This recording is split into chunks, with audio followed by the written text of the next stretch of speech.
This week, the Hunt the Truth campaign took a dark turn as Ben revealed some details that shatter our existing knowledge of the UNSC and our brave hero, the Master Chief. Cover-ups of cover-ups, stories that don't combine, and a tyrannical UNSC. What else can we expect?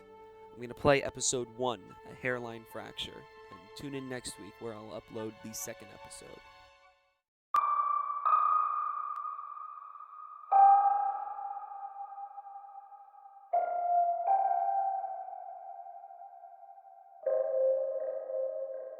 There's a story you tell yourself when the world blows up in your face.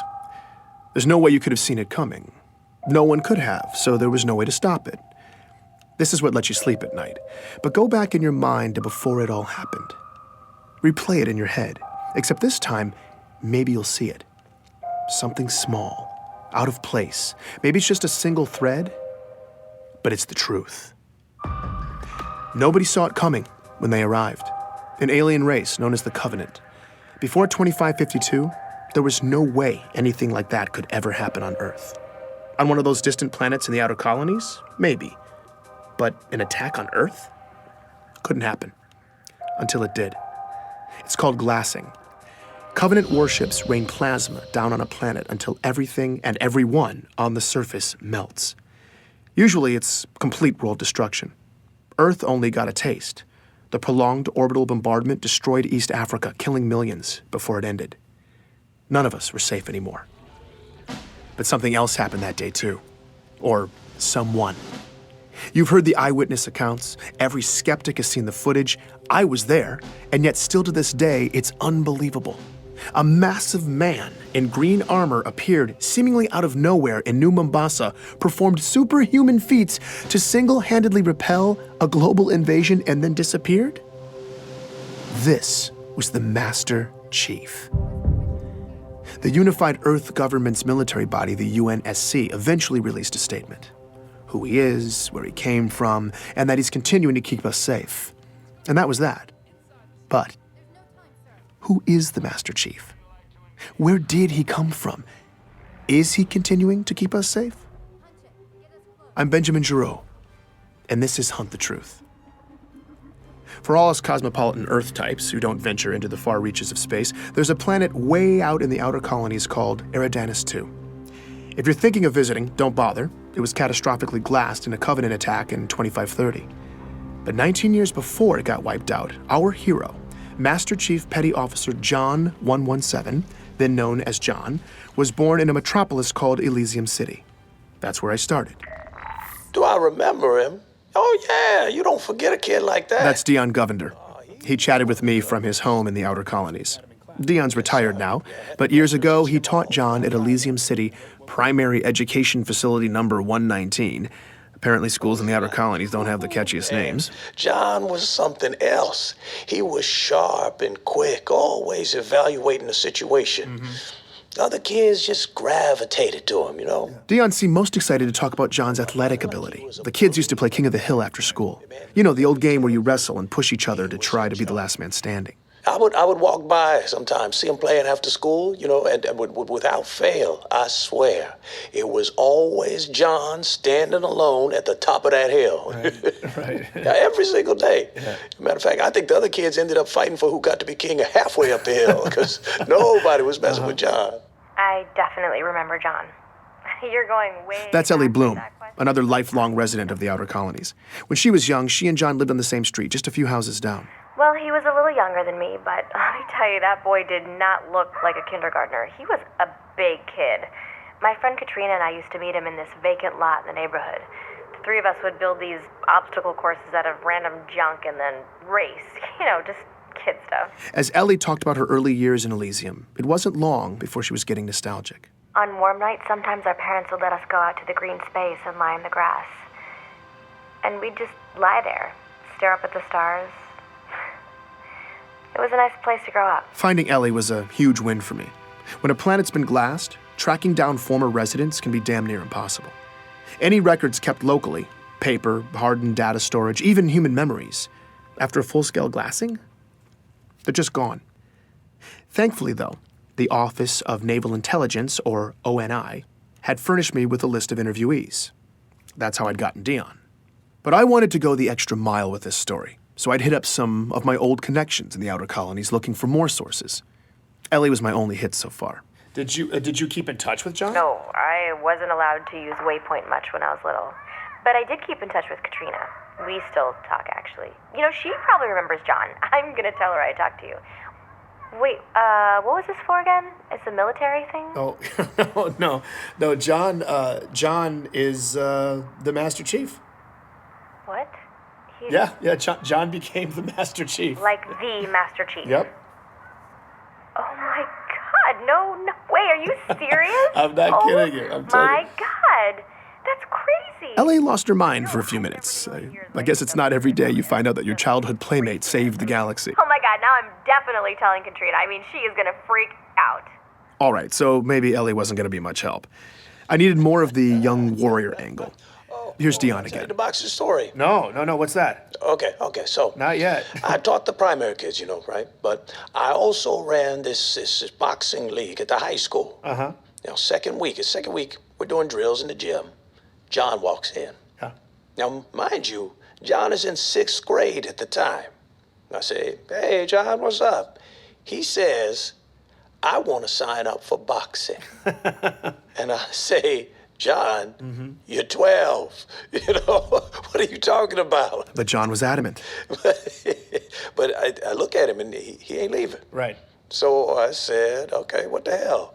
Figure let it be a formative lesson for the kid. I don't know what it. So I put him in the ring with one of the smaller guys. John pummeled this boy. It was over in about 15 seconds, okay?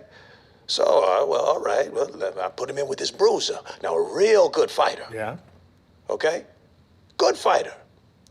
2 punches. John laid him out. 12 years old. I liked talking to Dion. Never seen anything He was like warm and funny in that grandfatherly memory lane kind of way. Never missed a practice. I realized I'd gotten lost in it all when the narrative took a dark turn. But then, one week, John just didn't show up. It was 25-24. John was 13. That's when the nightmare of the insurrection that had been plaguing the outer colonies finally landed on John's community. Under pressure from UNSC troops, the rebels were on their last leg, desperately seizing territory in the region and launching paranoid inquisitions to find spies. Civilian abductions and interrogations became commonplace. They would just, question you. Just these meaningless questions for hours and hours. Thomas Wu was living on a neighboring colony when the rebels showed up and hit hard, sweeping up Thomas and thousands of others in raids. What followed was months of horribly overcrowded detainment, neglect, and often constant questioning. Did you know this guy? What are the encryption codes for this system, that system?